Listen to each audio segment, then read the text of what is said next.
apposition de signature, échange de parapheurs, échange de poignées de main. La BRVM et Phoenix Capital Advisor sont désormais engagés dans le projet d'expansion de l'institution et la vulgarisation de la culture boursière en Afrique de l'Ouest. Phoenix Capital Advisor est un fonds de garantie ou private equity dans le milieu financier.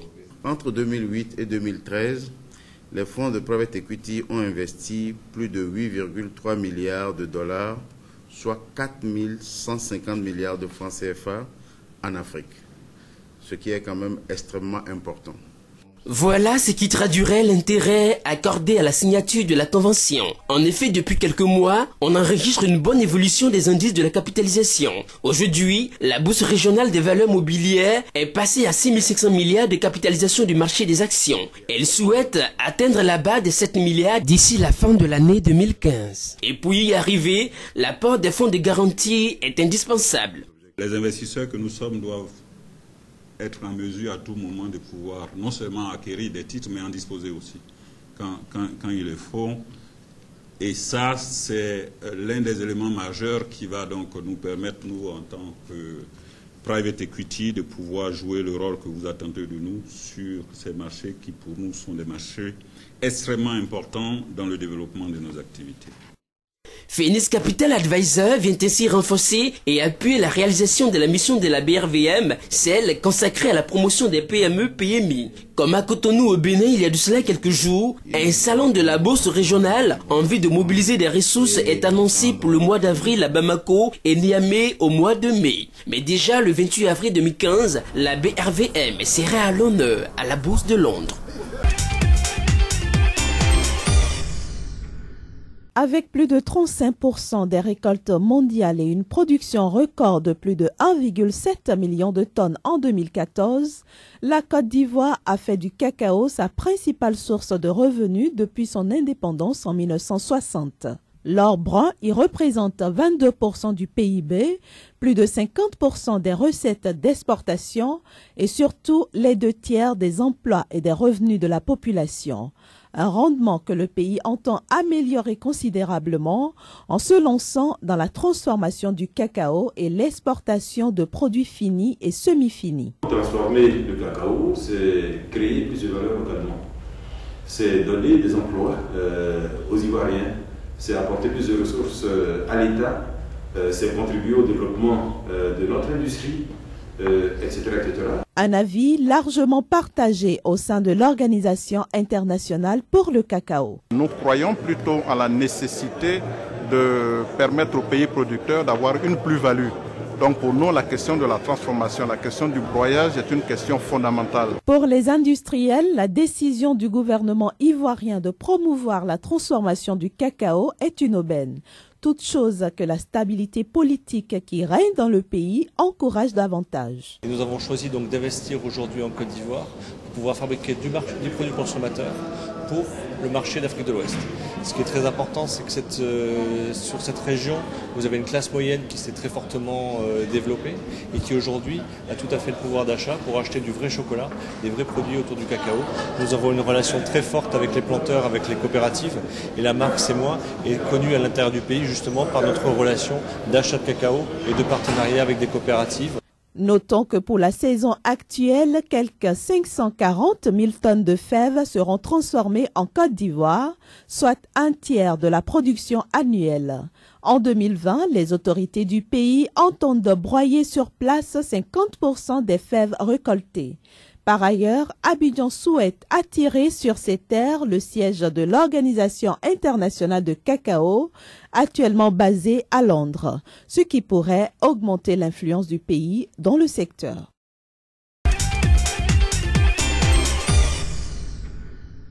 En Côte d'Ivoire, l'activité minière ne représente pas plus de 5% du produit intérieur brut. Un pourcentage très faible pour un pays regorgeant d'or, de diamants, de fer, de nickel, de bauxite, de cuivre ou encore de manganèse. Pendant longtemps, la Côte d'Ivoire ne s'est pas intéressée à son sous-sol. Le père de l'indépendance, Félix Houphouët-Boigny, s'est concentré sur l'agriculture en misant sur le cacao pour développer le pays. Un pari qui s'est avéré gagnant jusqu'à l'effondrement des cours du cacao qui a plongé le pays dans la récession au début des années 80. Depuis 3 ans, la Côte d'Ivoire, redevenue politiquement stable, veut désormais faire de ses sous-sols une locomotive de son développement. L'année 2015 devrait voir le début des travaux des mines d'or de Sissigé et la FEMA. Suivra en 2016 le lancement des travaux de la mine de Yaouré, dont le potentiel le plus élevé en Côte d'Ivoire est évalué à 192 tonnes. Aujourd'hui, le secteur minier est en pleine expansion et génère 6 640 emplois directs et environ 18 000 emplois indirects, avec un chiffre d'affaires de 301 milliards de francs CFA en 2014. L'exploitation minière industrielle est donc une activité qui contribue à l'économie nationale et à la création d'emplois. Afin d'accélérer son réveil minier, la Côte d'Ivoire a adopté un code minier attractif en 2014. Un acte qui est censé stimuler les investisseurs. We will continue to allocate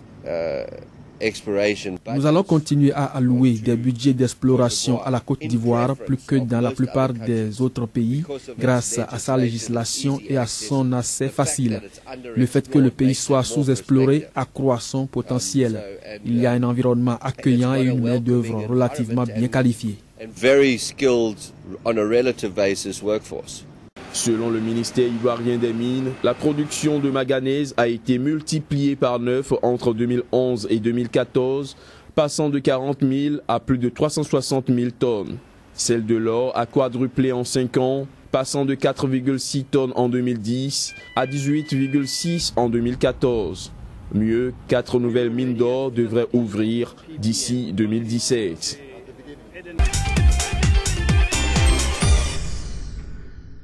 Promotion de la consommation des produits locaux au Bénin, enjeux et défis. Tel est le thème de la 12e conférence périodique du ministère de l'économie et des finances du Bénin. Elle a réuni les différents acteurs du secteur économique béninois. Objectif, faire un état des lieux de la demande des produits locaux afin de mettre en place des stratégies favorables à la promotion de la consommation par des Béninois des produits fabriqués au Bénin. Nous devons changer nos mentalités, changer nos cultures, faire en sorte que nous puissions consommer les produits fabriqués chez nous. C'est à ce prix que nous allons pouvoir amorcer un véritable développement. La rencontre était meublée par des communications et des échanges sur les problèmes liés à la consommation locale. Pour réussir à faire de la consommation locale un réflexe pour les Béninois, d'aucuns préconisent une implication massive de l'administration publique. Comme orientation au titre du budget de l'État, gestion 2015, on peut noter l'obligation faite aux administrations publiques de consacrer au moins 60% des crédits affectés à l'achat de mobilier, à l'acquisition de meubles fabriqués au Bénin. Au terme des échanges, il est désormais question pour les participants d'améliorer les pratiques en vue d'accroître la demande par les Béninois des produits made in Bénin, ce qui contribuera à coup sûr à améliorer l'économie béninoise. Il y a des facteurs historiques. Très tôt, pendant la colonisation, on est formaté pour consommer les produits européens. Par exemple, dans les internats, on servait le pain de blé. Il n'y avait pas à bolo, il n'y avait pas tout ça. Donc, il y a comme une stratégie délibérée de modifier les habitudes alimentaires et vestimentaires. Par exemple, ce qu'on donnait à porter aux lycéens, il n'y avait pas les bobas, il n'y avait pas voilà, c'était veste, c'était les costumes. Donc, puisqu'on devrait être assimilé, on devrait devenir l'assimilation, vous devenez français et vous êtes français. Vous voyez, donc tout ça, ça fait que on a accumulé cela et aujourd'hui, on n'aime plus consommer les produits de chez nous. Combien de personnes prennent la bouillie de maïs ou bien de sorgho le matin? Les enfants vont prendre le thé avec le pain. Il faut accroître la qualité de nos produits. Puisque si on parle de sensibiliser, ce n'est pas suffisant, sensibiliser, puisque nous sommes rationnels. Celui que tu sensibilises est rationnel et il prend cette décision sur la base de certaines choses. Et, par exemple, s'il prend cette décision sur la base des différentes qualités du produit, vous pouvez lui expliquer de consommer les produits béninois, il ne le fera pas si le produit béninois n'est pas de bonne qualité. Et aussi la disponibilité, la régularité dans la disponibilité. Ça, c'est important. Il ne faut pas que, voilà, quand il y a récolte, vous voyez, c'est un rythme, le rythme saisonnier. Il y a abondance des cultures, après, pénurie. Donc, si on n'a pas une méthode de conservation, de transformation de ces produits, même si ce n'est pas le maïs grain, si c'est autre forme de maïs qui est un produit agro-industriel, donc ça permet de maintenir quand même un niveau de consommation élevé tout le long de l'année.